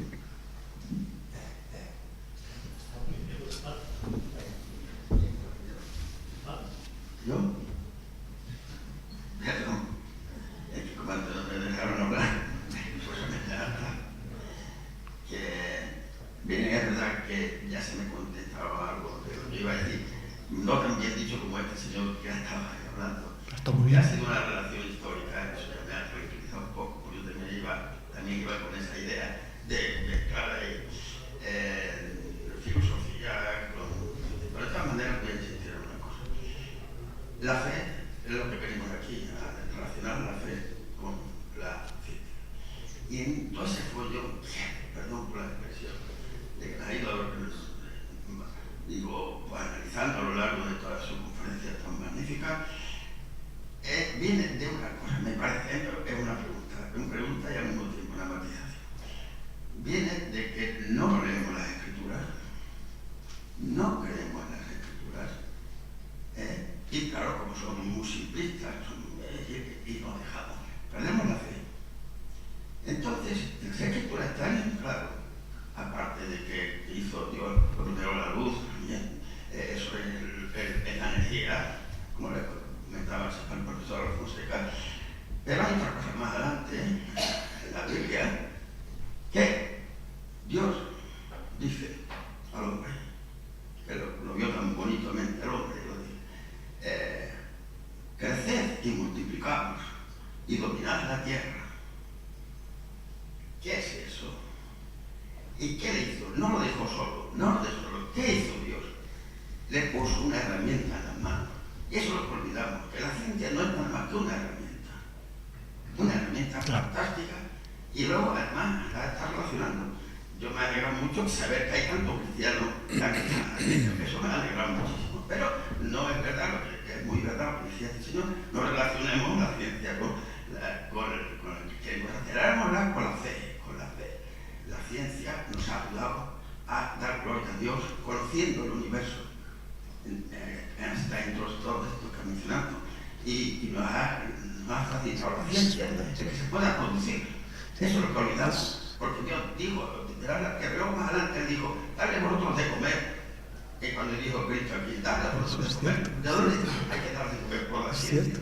Entonces me dijo una cosa con los benedictinos que fue fantástico, uno de los benedictinos, por supuesto, pero se olvida de una cosa, no se olvida, sino que no ha llegado. El profesor Lilith, un químico alemán, y dijo, vamos a fertilizar la tierra más porque no hay suficiente.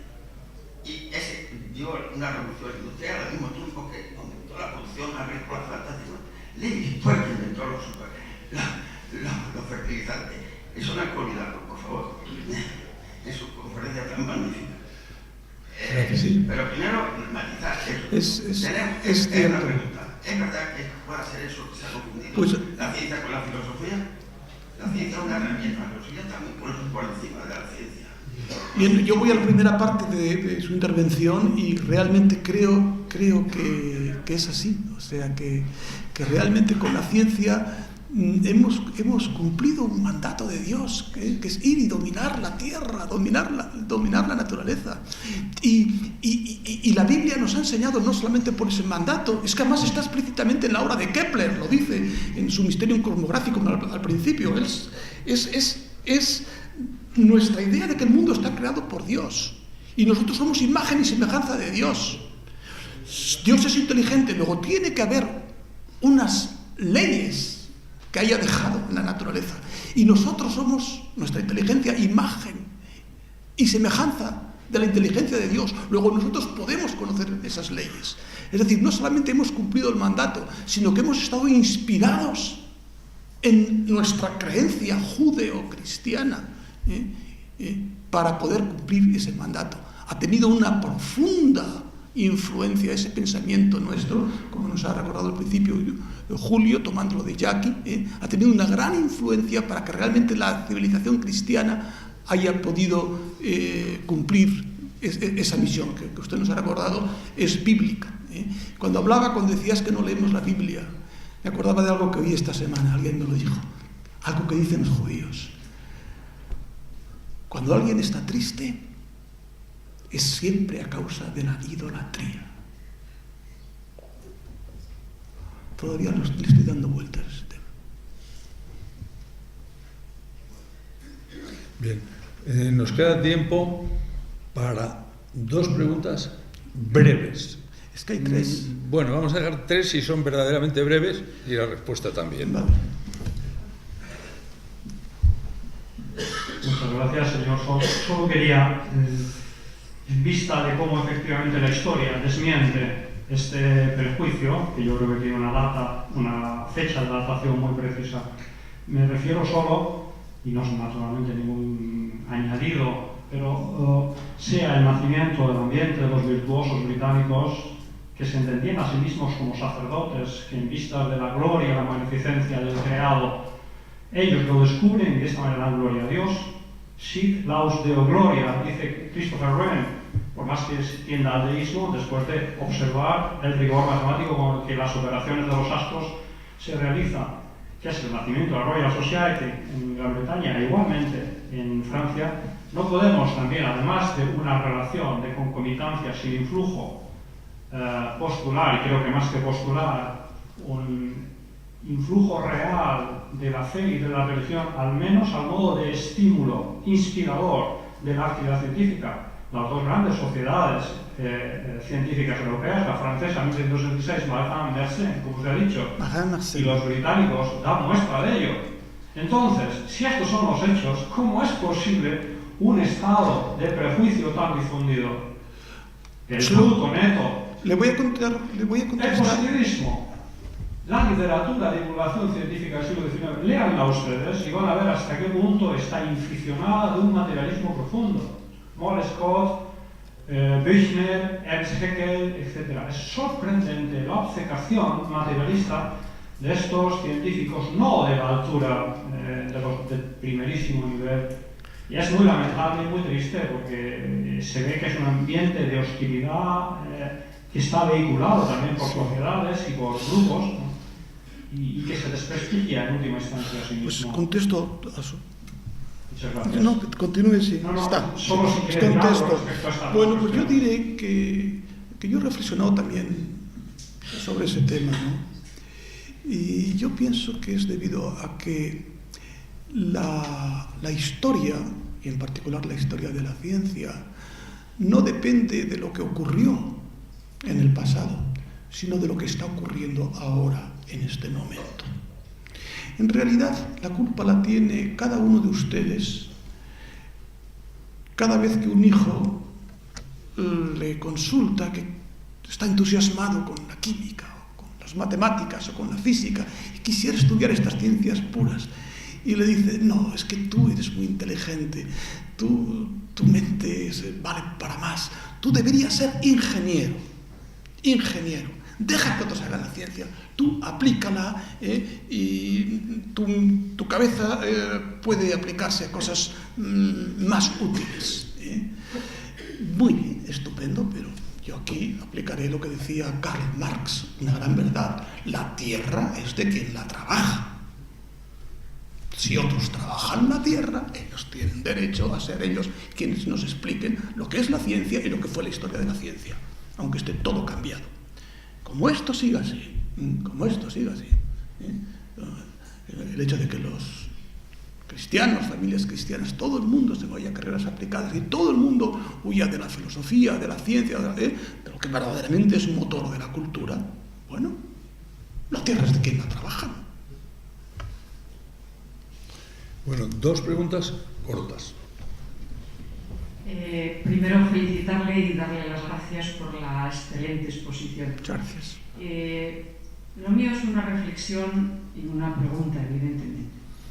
Yo tengo la impresión de que el problema no está en los resultados de la ciencia, no impresión, tengo convicción profunda y lo escribo, no está en los resultados de la ciencia, está en la mediación de la filosofía entre la ciencia y la teología.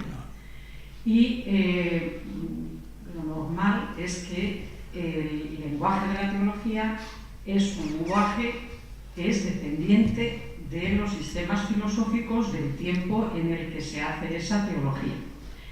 Consiguientemente, es deudor de los conocimientos científicos de ese tiempo. Y el lenguaje de la teología evoluciona muy lentamente. Entonces, a menudo nos encontramos con formulaciones teológicas o enseñanzas teológicas o vulgarizaciones de esas enseñanzas que su lenguaje remiten a resultados científicos de tiempos pretéritos.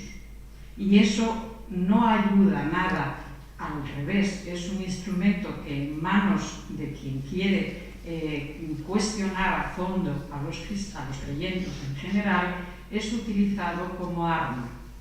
Entonces, mi reflexión y mi pregunta es, ¿comparte de alguna manera usted esto? Bien, ¿Puede ayudar a alguna luz? Sí, le contestaré. Es una pregunta muy interesante. Vamos a ver, yo creo que temas filosóficos, opiniones filosóficas que cierren el paso a la religión, pues a mí solo se me ocurren 2. El materialismo, porque si no hay más que lo que vemos, pues entonces no hay Dios, no hay espíritu. Y el determinismo, porque si está determinado el estado de la materia, y lo que ocurra después depende de la situación de la materia ahora, pues la libertad y por tanto la responsabilidad moral es una ilusión. Luego desaparece esa parte de la religión que es la moral. Y no se me ocurren más posturas filosóficas que cierran el paso a la religión. Y me pregunto, ¿qué datos científicos apoyan a esas 2 posturas filosóficas que cierran el paso a la religión? Al materialismo, ningún dato científico le puede prestar apoyo, porque la ciencia es materialista, como he dicho antes. Es el ejemplo, lo leí en Karl Popper, aunque él estaba hablando de otra cosa. Y es que el método científico es como una red que se lanza al mar, digamos un decímetro cuadrado de malla.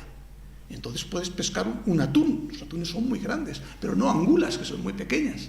Pero no puedo decir por eso no hay angulas en el mar. No, es que mi método no da para saber si hay angulas en el mar. El método científico no da para saber si hay alma, que es un concepto filosófico, o si hay Dios, que no es un concepto teológico, sino un concepto filosófico. Y el otro tema es el determinismo. Eso va en serio. Realmente, si la ciencia presentase el comportamiento como determinista, eso sería problema. Bueno, he estado leyendo Pierre Duhem y él razona de un modo que ahora no viene a cuento, pero tampoco admite tal. Pero supongamos que es un problema. Entonces, tenemos la mecánica cuántica que nos dice que el comportamiento de la materia no es determinista. Entonces, ¿dónde está el problema? A mí solo se me ocurre pasar como problema directamente de la ciencia a la religión sin pasar por la filosofía. Y sería el problema del poligenismo, que no tiene nada que ver con la filosofía. Sí, parece ser. Y solo sería problema, ese sí que sería religioso y además cristiano. Tendría que ver con el tema del pecado original. Bueno, si se dijese que no ha habido una pareja de la cual descendamos toda la humanidad actual. Pero es que la ciencia dice lo contrario. Que hay una pareja, por lo menos una, de la cual de esa pareja desciende toda la humanidad actual. Por lo tanto, si ella pecó, y según el designio divino, ahora ya hablamos en clave religiosa, entonces habíamos heredado ese pecado. Bien, ese es el tema cristiano. De hecho, es el meollo del cristianismo, ¿no? Cristo es el Redentor, etc. Y no se me ocurren más. Si usted me dice otro, es que no se me ocurren más. Realmente, ¿dónde está esa contradicción? Si yo no he discutido el tema de las contradicciones, como también nos ha explicado este señor al principio, es que yo no he tenido que responder porque él ya se había respondido perfectamente. Si no hablo de esto, sencillamente porque se me ha pedido que hable de historia. Pero es que si hablamos de esto, analizaríamos y veríamos que no hay ningún problema. Y como usted dice muy bien, son opiniones filosóficas de quien está divulgando, que normalmente no es el quien ha creado, que no tiene tiempo para esas cosas, de quien está divulgando y que las está vendiendo como si fuese ciencia. Esto lo he dicho ya antes. Gracias por la pregunta. La última pregunta, Vicente. Muchas gracias, muy amable. Muchas gracias por la magnífica conferencia y dos preguntas íntimamente relacionadas. Primera, ¿es verdad la relativa mayor importancia de protestantes frente a católicos en la constitución de la ciencia moderna? Y segundo, si esto supuestamente es así, ¿podría ser el motivo el prurito protestante de identificarse con los salvos frente a los réprobos en una operación, dijéramos, de compartir los secretos naturales únicamente vedado a las mentes privilegiadas? Mientras que en el mundo católico todos sabemos que el libre acceso a la gracia gratuita. Sí, pues le contesto pues en el sentido de que no soy tan buen conocedor de la situación actual como para poder responder bien esta pregunta. Pero lo que me encuentro es que si a protestantes suma anglicanos, recuerdo que la High Church está tan cercana al catolicismo, si es que es lo mismo, prácticamente, ¿no? Si suma anglicanos, pues entonces es posible que sí, los luteranos más anglicanos, más calvinistas, habría que mirar, ¿no? Entonces luego, si uno habla del nacimiento de la ciencia, por supuesto, ¿no? Pero digamos, en la actualidad, en los 2 últimos siglos, ¿no? Habría que mirar, pero hay un peso equilibrado, pero es un peso equilibrado que corresponde a las naciones, al peso que tiene Francia, al peso que tiene Italia, esos los que son cristianos son católicos.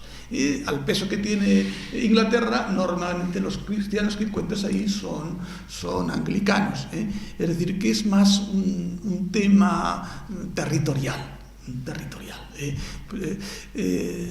Yo, por lo tanto, no creo que tenga tanta importancia y mi apreciación es que más bien está equilibrado. Esos nombres que he dado antes, que decía, unos son anglicanos, otros son católicos, pues sí, es que es así.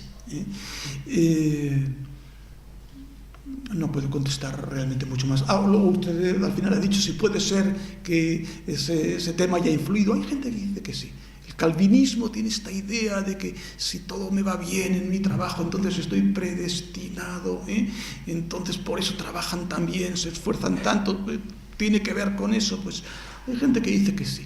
Por eso es tan importante una teología correcta del trabajo, que llame a las cosas por su nombre. El trabajo es tripalium, es el nombre que se daba a un tormento, porque aprendimos el latín de la soldadesca, ¿no? Que todo lo llamaba haciendo bromas, ¿no? Tripalium, el trabajo, pero el nombre correcto es servicio. Entonces, lo encontramos en el Evangelio, es de lo que más habla el Evangelio precisamente. Es la última lección que nos dio Jesús, el echarse al suelo y hacer el trabajo más humilde. Cuando le damos al trabajo su verdadero nombre, que es el de servicio, no solamente aparece en el Evangelio, sino que es el leitmotiv del Evangelio. Y no hay que ir a Calvino para dignificar el trabajo y darnos cuenta que es el verdadero servicio. Están muy bien los voluntariados, pero donde realmente podemos dignificar la sociedad e implementar la justicia es en el terreno en el cual han sucedido las justicias sociales, que es el terreno del trabajo.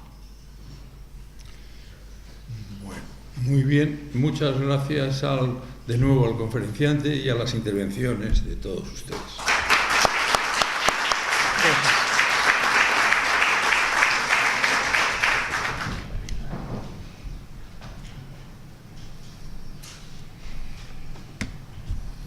Respecto a un paralelo que has hecho, al decir que a la bacteria a la que le sustituyeron su ADN por un ADN sintético medio copia de él, que era como si hubieran sacado el cerebro al ser humano y poder haberle puesto un cerebro sintético, me parece una exageración la comparación, porque un cerebro es infinitamente más complejo que una molécula de ADN. Bueno, sin duda, es simplemente que lo que el grupo dice, es decir, es que han llegado al primer ser sintético, el primer ser vivo sintético, y realmente no es cierto en el sentido de que pues todo el resto de la célula pues ya estaba ahí, es un huésped, pero es verdad que si todo el ADN ha sido sintetizado en el laboratorio, pues realmente lo importante, lo que marca toda la vida de una célula, pues es sintético, ¿no? Y es un poco por hacerse símil, pero claro, naturalmente no es comparable en absoluto, ¿no?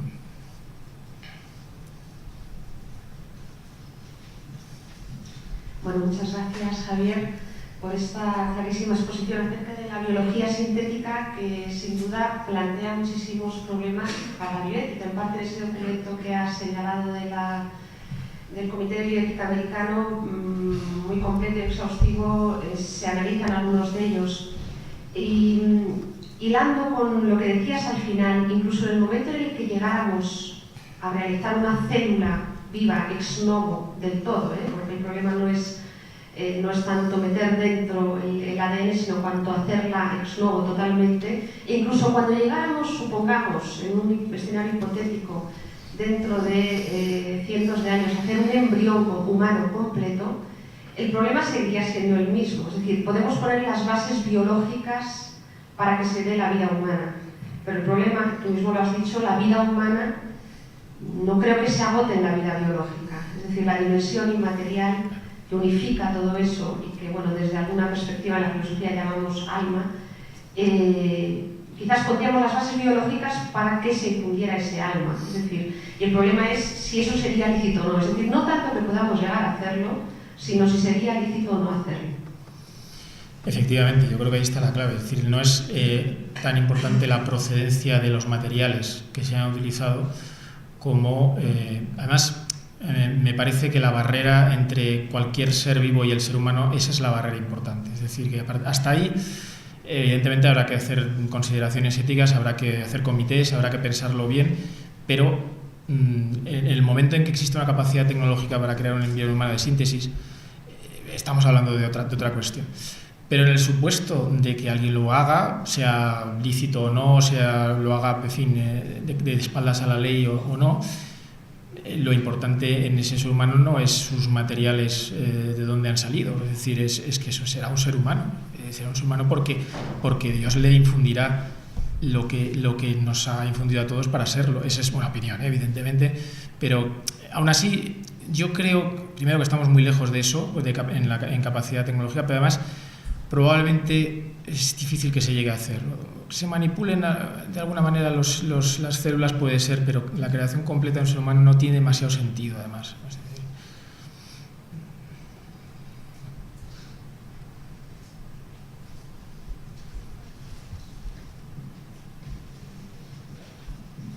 Muchas gracias, Javier, por tu experiencia. Me ha parecido muy sugerente y muy completa. Pero sin embargo, yo he querido apreciar un optimismo en la capacidad capacidad de poder hacer cosas. Y yo creo que los límites incluso de la ciencia son claros. Y hasta ahora lo que se ha hecho en biología sintética ha sido imitar a la naturaleza, en el caso del cromosoma del micoplasma, y imitar un trocito de un cromosoma de uno de los 16 pares que tiene la levadura, ¿no? Que es el cromosoma 3. Sin que eso, que además es creo que la tercera parte de tamaño que el de la levadura, es decir, que tampoco tiene un gran mérito especialmente añadido a lo que se había hecho con la levadura, aunque ahora sea en un eucariota, que eran muchos más cromosomas. Yo creo que hay un salto cuantitativo que a mí me cuesta mucho trabajo pensar que se pueda dar. Imitar es fácil, quizás, claro, el conocimiento científico es conocer y luego ese conocimiento tú puedes pues, extraer tecnológicamente productos y aplicarlos, pero estamos imitando nada más. Crear es otra cosa, yo creo que la ciencia es más creativa de lo que se ha hecho hasta ahora en biología sintética. Eso por un lado. Luego por otro lado, el aspecto bioético, como decía Elena Postigo, me parece muy claro. En todo esto tiene que haber unos frenos evidentes, porque yo, por ejemplo, a mí George Church, que lo has mencionado al final, nuestro profesor de Harvard de biología sintética, tiene unas ideas extraordinariamente descabelladas, que van desde crear un nuevo código genético, crear organismos nuevos, resucitar al neandertal, y luego voy a pasar el salto al transhumanismo, que eso ya es algo que nos debe dar un poco de miedo. ¿Qué piensas sobre todo eso? Bueno, en primer lugar, estoy de acuerdo en que evidentemente lo que se ha hecho hasta ahora es una imitación con modificaciones no muy grandes de lo natural, y a veces a mí me sorprende que se sorprendan que una vez que tú has copiado un cromosoma, lo introduces en la célula, pues la célula es viable. Pues claro, efectivamente es lo esperable, ¿no? Y esta mañana decía Manuel Fonseca que cuando se haga una célula sintética, lo más probable es que esté muerta. Mientras sea imitando la natural, pues no funcionará, pero claro, eso no es lo sorprendente. Sí, yo creo que es que estamos muy lejos de ese siguiente paso. Lo más que se puede hacer es un recorrido desde la ingeniería metabólica, mejorando algunas reacciones muy concretas, mutando algunas proteínas, o sea, hace una pequeña variación sobre la proteína natural. Eso te lleva a hacer también una variación sobre el ADN correspondiente, el gen correspondiente. Bien, eso ya son pasos, pero estamos muy lejos de crear un ser sintético con un código genético inventado por el hombre, es decir, que para eso falta mucho. Pero sí que vamos a ver muchas aplicaciones prácticas, ya las estamos viendo, pero van a venir muchas aplicaciones prácticas rápidamente, porque una de las cosas que tienen estas tecnologías es que van acompañadas de éxitos comerciales, es decir, de entrada de muchísimos fondos, porque van resolviendo temas y van sacando productos que son interesantes, y esto siempre empujará muchísimo, ¿no? En cuanto al problema bioético, por supuesto que está ahí. Yo creo que efectivamente la barrera es todo lo que toca al ser humano. Es donde creo que las comités tienen que estar muy vigilantes, porque hoy día pues, hay muchas tendencias a elevar mucho el estatus de los animales y rebajar al del hombre para llegar al final a una especie de zona borrosa, confusa, y que no puede ser. Es decir, afortunadamente creo que hay tiempo aún, ¿no? para eso.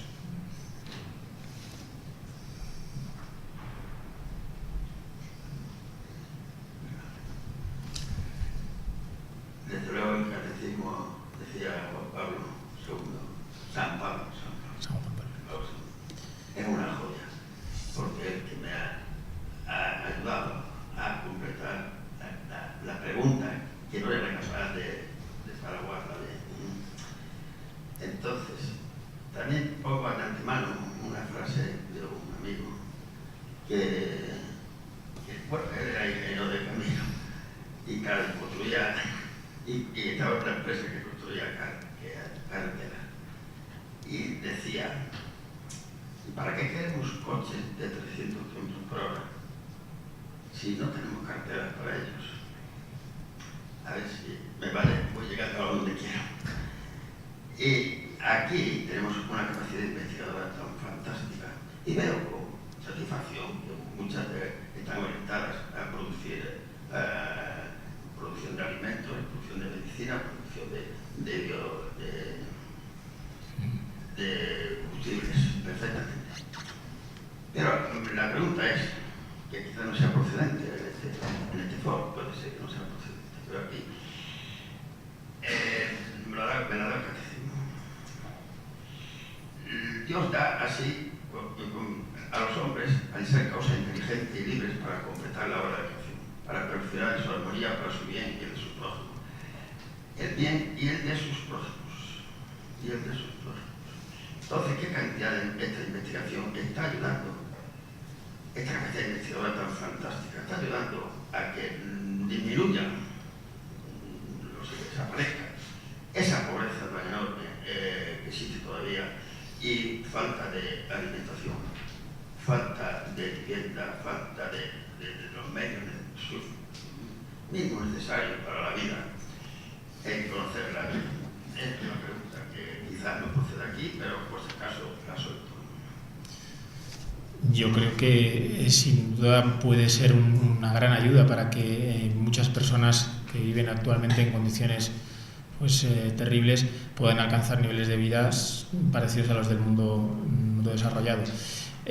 Antes, pues, quizá el ejemplo que más me toca a mí por mi formación en la producción de fármacos.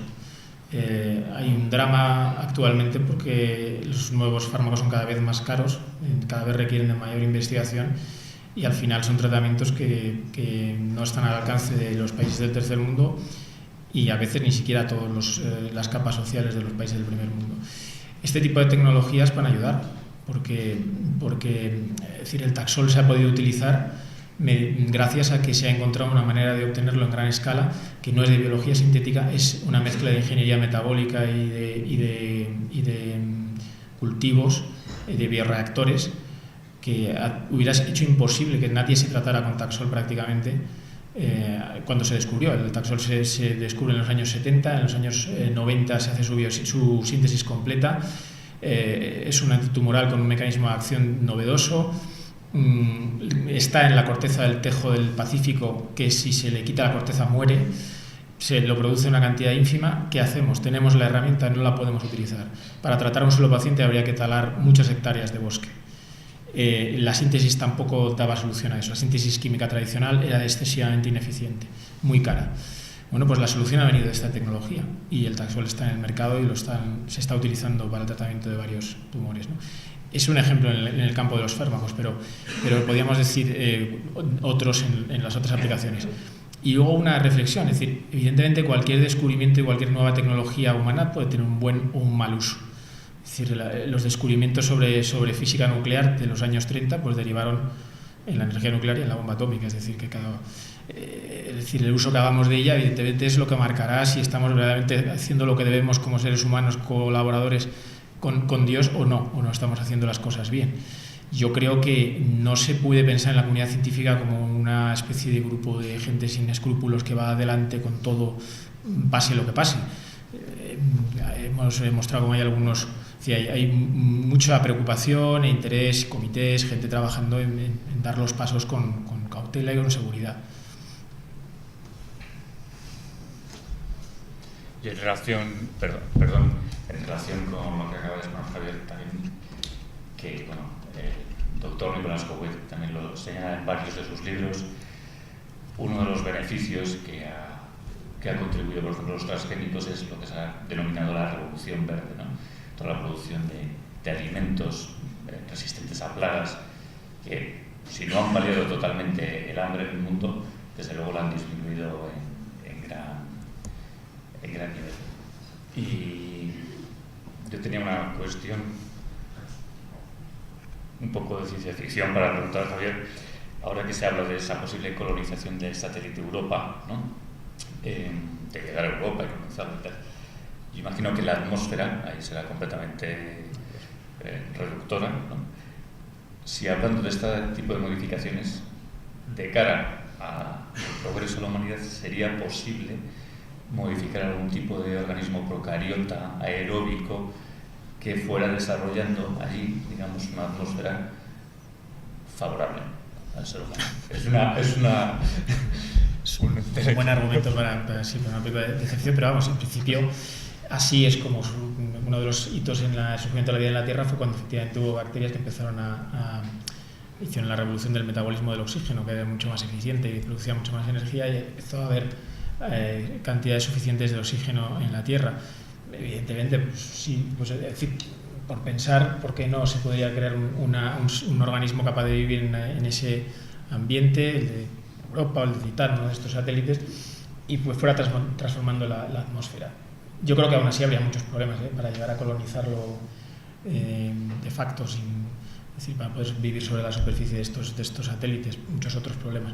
Pero, ¿por qué no? Es decir, bueno, ¿alguna cuestión más? ¿Alguna pregunta? O... Sí, aquí. Bueno, a mí me ha encantado y te felicito por ello, pero hay dos cosas que me inquietan, y aunque sea un poco entrar en los futuribles o en un grado de abstracción mayor, cuando hablas de sistema químico autosostenible, no estaremos hablando demasiado de la química del yo o del yo químico. ¿Cómo se autosostiene ese sistema? Esa sería una primera pregunta, porque si no, nos vamos de palabra en palabra y no sabemos por qué. Será autosostenible y se podrá arrastrar si tiene un mínimo de organización, y ahí hay un mínimo de inteligencia, y eso no hace referencia a la propia unidad sistémica, sino extrasistémica, y por tanto no es auto, sino hetero, y por ahí entramos a la creación. En fin, la otra cuestión es muy puntual y sencilla. Me han planteado un problema teológico, es decir, así como la persona no es reducible en modo alguno al acto sexual de sus padres en la génesis de un nuevo ser, sin embargo, si un hombre y una mujer se unen y ponen las condiciones, también de una manera natural, porque Dios así lo ha estimado conveniente, infunde el alma y por tanto hay creación. En un laboratorio se puede crear la vida cuando no hay unión de hombre y mujer y cuando, según la biología sintética, todo es artificial. Muchas gracias, enhorabuena. Preguntas en absoluto sencillas. Esta mañana nos dábamos cuenta que no sabemos lo que es la materia, es decir, que si no sabemos siquiera lo que es la materia, es complicado saber si en la materia está todo o no está todo, si lo que denominamos espíritu de alguna manera está impreso.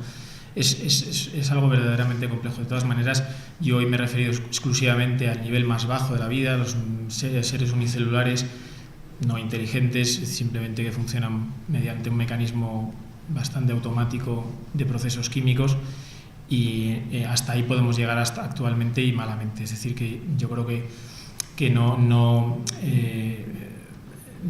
soy capaz de contestar si realmente llegáramos a la construcción de una célula más completa, qué ocurriría con la parte no material de la misma, ¿no? En cuanto a lo segundo, bueno, es decir, en la génesis de los seres humanos también llevamos un tiempo interviniendo, ¿no? Es decir, de alguna manera muy sutil, pues hay bebés probeta, es decir, hay fecundación y bueno, esta intervención, esta manipulación del proceso natural no parece que a nadie le suponga un problema en el sentido de que ese ser que van a hacer no sea como los demás en todos los aspectos, ¿no? Yo más allá no me atrevo a decir nada. Quiero decir que a veces pensamos que hay saltos cualitativos cuando no son más que cuantitativos. Es decir, y lo que nos falta es un poco de información. Bueno, pues muchas gracias y vamos a dejar un poco de tiempo antes de la siguiente intervención del doctor Nicolás Coué. Muchas gracias.